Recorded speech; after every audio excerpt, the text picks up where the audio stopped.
नमस्कार दोस्तों, आप सभी का हार्दिक स्वागत है इंग्लिश फॉर डिफेंस चैनल पर। हम बात कर रहे हैं कॉमन एरर के पार्ट नंबर 2 की। पार्ट नंबर 1 अगर आप नहीं देखा है तो सबसे पहले प्लेलिस्ट पे जाकर आप उस पार्ट को देखिए, समझिए अच्छे से कि कैसे एरर निकलती हैं।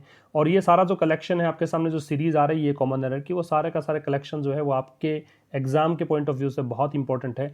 सेशन को एंड तक देखिएगा, मैक्सिमम दोस्तों के साथ शेयर कीजिए और पसंद आने पर लाइक ज़रूर करके जाएँ। और एक बात और सुनिश्चित कर लें कि आपने चैनल को सब्सक्राइब किया है कि नहीं, और सब्सक्राइब अगर कर लिया है तो बेल आइकन भी आप ज़रूर क्लिक करें ताकि वीडियोस की नोटिफिकेशन आप तक पहुंचती रहे। तो देखो क्या बोलना चाह रहा है पहले सेंटेंस में। पहला सेंटेंस का जो ट्रांसलेशन है वो ये है कि यदि मुझे पता होता कि हमारा पुस्तकालय, हमारा लाइब्रेरी बहुत ही बुरे स्थिति में है तो मैं कुछ ना कुछ करता इसके बुरे स्थिति में जाने से रोकने के लिए। डिटीरियोरेशन एक वर्ड है, इसको नोट कर लीजिएगा। इसका मतलब होता है विकृति। डिटीरियोरेट से बनता है, किसी स्थिति के बदतर हो जाने से बनता है। अरेस्ट का मतलब होता है रोकना, ठीक है। और यहाँ ये कंडीशनल सेंटेंस बन रहा है कि अगर मुझे पता होता तो ऐसा करता, क्योंकि एक बात ये भी है पता लगाने का तरीका कि एक क्लोज इफ के साथ में इन तक है, दूसरा क्लोज आई से स्टार्ट और डिटीरियोरेशन तक है। तो जब दो क्लोज किसी सेंटेंस में आपको दे रखे हैं और एक क्लोज इफ से स्टार्ट हो रहा है, दोनों आपस में रिलेट भी कर रहे हैं, डिपेंड भी हैं एक दूसरे पर, तो ये कंडीशनल सेंटेंस कहलाएगा। जिसमें जो इफ वाला क्लोज है ये तो हो गया डिपेंडेंट क्लोज, और ये वाला क्लोज है ये मैन क्लोज हो गया। तो क्या कह रहा है कि यदि if I would have realised what a bad shape our library is in, यदि मुझे रियलाइज होता कि लाइब्रेरी कितनी बुरे हालात में है, तो आपको पता होना चाहिए कि कंडीशनल सेंटेंसेस में जिस क्लोज में इफ होता है, आप इसे डिपेंडेंट क्लोज या इफ क्लोज कह दीजिए। इफ क्लोज में क्या होता है कि आपको कभी भी कोई भी मॉडल नजर आए तो गलत करना होता है, केवल शुड एकमात्र मॉडल होता है जो अलाउ होता है, बाकी और कोई मॉडल नहीं लगा सकते। तो आप क्या करेंगे, इस पूरे वुड हैव को हटा के हेड प्लस वर्ब की थर्ड फॉर्म कर दीजिए। थर्ड कंडीशनल सेंटेंस बन जाएगा, जो इम्पॉसिबल कंडीशन ऑफ पास्ट होती है वो बन जाएगी इफ आई हैड रियलाइज्ड। तो ये थर्ड कंडीशनल सेंटेंस है, क्योंकि इम्पॉसिबल तो है ही कि वो मोमेंट तो चला जा चुका। तो कह रहा है कि यदि मुझे पता होता कि लाइब्रेरी बुरे हालात में है तो मैं कुछ ना कुछ करता डिटीरियोरेशन को रोकने के लिए, ये कहना चाह रहा है। तो ए गलत है, वुड की जो पोजीशन है वुड नहीं होना चाहिए, हैड होना चाहिए। और ये हेड ही क्यों होना चाहिए, इसके पीछे कारण था ये वुड हैव प्लस वर्ब की थर्ड फॉर्म, क्योंकि जब एक तरफ इफ के साथ में हेड प्लस V3 होता है तो दूसरे साइड में जो मैन क्लोज दिया हुआ रहता है उसमें क्या होता है, would have, could have, should have, might have, ये सब होते हैं। इससे आगे बात करते हैं। He has been enhanced in position as a result of his in diligence and integrity. Diligence का मतलब मेहनत, इंटीग्रिटी का मतलब सत्यनिष्ठा। तो उनको मतलब यहाँ पे उनकी पोजीशन में बढ़ोतरी की गई है, उनके लेवल को बढ़ाया गया है। किस कारण से, उनकी मेहनत और सत्यनिष्ठा ईमानदारी के कारण से।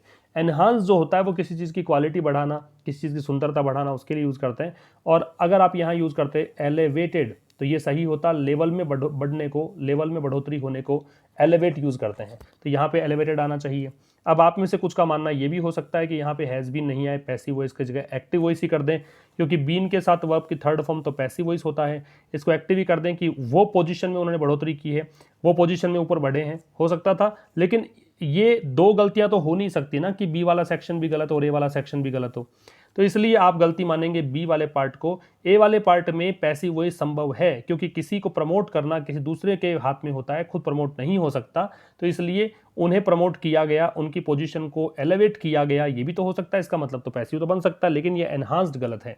तीसरे सेंटेंस की बात करें, बहुत ही आसान सा सेंटेंस है। It is I who is responsible for the delay, कि वो मैं हूं जो कि जिम्मेदार हूं देरी के लिए। ये हु जो आ रहा है वो बीच में आ रहा है। आपने न्यूज़पेपर रीडिंग के सेशंस के दौरान मेरे के साथ पढ़ा होगा कि ये जो रिलेटिव प्रोनाउन होते हैं, हु, विच, दैट, ये सब रिलेटिव प्रोनाउन है, सेंटेंस के बीच में आ रहे हैं। किसके लिए आते हैं, अपने से पहले वाले शब्द को रिलेट करने के लिए। तो हु से पहले यहाँ पे क्या है, आई है, आई को देखकर ये लग रहा है, ठीक है। अब जब ये आई को देखकर लग रहा है तो इसका मतलब वर्ब भी इसी को देखकर लगेगी, और वर्ब इसको देखकर लगेगी, तो इज नहीं आ सकता एम, क्योंकि आई के साथ में इज नहीं आता है, एम आता है। आपका आंसर आ जाएगा बी। नंबर 4 की बात करें तो there is only one cure to the evils which newly acquired freedom produces and the cure that cure is freedom. तो कह रहा है कि एकमात्र जो एक क्योर है, there is only one cure, केवल एक ही इलाज है, टू द इविल्स, किसका, इविल्स का, बुराइयों का। वैसे इलाज के लिए यहाँ पे टू तो लगेगा नहीं, प्रेपोजिशन। इलाज किसके लिए, फॉर कर दीजिए, इन बुराइयों के लिए इलाज, या फिर ऑफ कर दीजिए, टू तो नहीं लगेगा। तो बुराइयों का इलाज है विच न्यूली एक्वायर्ड फ्रीडम प्रोड्यूस है, जो कि जो नई फ्रीडम, जो न्यूली एक्वायर्ड फ्रीडम है, जो नई नई स्वतंत्रता प्राप्त हुई है, वो प्रोड्यूस करती है, वो जो इलाज है क्योर है। और वो इलाज क्या है, फ्रीडम है, स्वतंत्रता है। आया समझ में। तो there is only one cure to the evils के स्थान पे टू को हटा के आप यहाँ पे ऑफ या फॉर कनेक्ट करेंगे, ये प्रेपोजिशन यहाँ पे रोंग है। ये नहीं होना चाहिए। एक चीज़ और बता देता हूँ मैं आपको, देयर इज़ ओनली वन दे रखा है यहाँ पे, तो ओनली जब शब्द दे रखा होता है उस कंडीशन में आप रिलेटिव प्रोनाउन भी दैट लगा सकते हैं, विच की जरूरत नहीं है, दैट लगा सकते हैं। तो कुल मिला के गलती जो है वो बी सेगमेंट में है।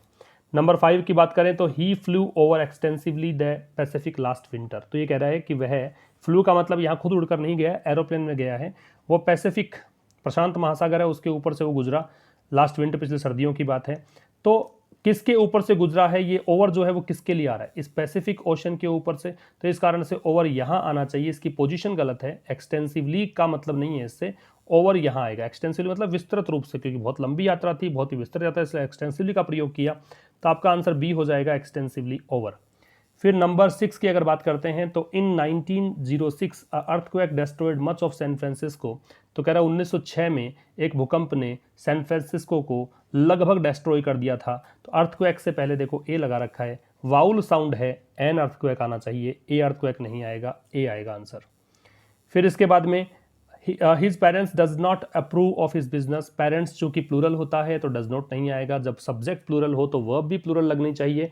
और प्लूरल वर्ब कैसे बनेगी, जब आप एस और ईएस किसी वर्ब में से हटा देते हैं तो डो नॉट। तो उसके जो माता पिता हैं वो उसके बिजनेस का अप्रूवल नहीं देते हैं, वो उस बिजनेस को सही नहीं मानते हैं, आपका आंसर हो जाएगा ए, डो नॉट, डज नॉट के स्थान पर।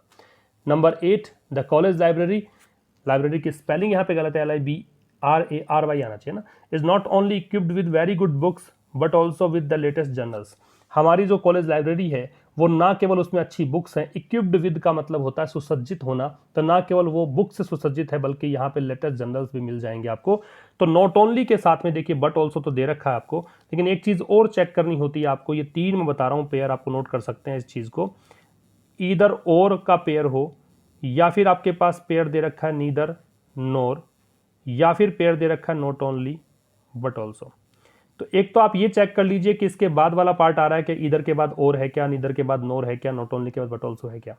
एक चीज और चेक करिए कि और, नोर या बट ऑल्सो है, उसके बाद जो शब्द है वो देख लीजिए, जिस प्रकार का शब्द इनके बाद में होता है, चाहे वो सब्जेक्ट है, मतलब कुछ भी नाउन है या वर्ब है या क्या चीज़ है वो देख लीजिए, उसी के अकॉर्डिंग ईदर, नीदर और नॉट ओनली के बाद में भी वर्ड आएगा।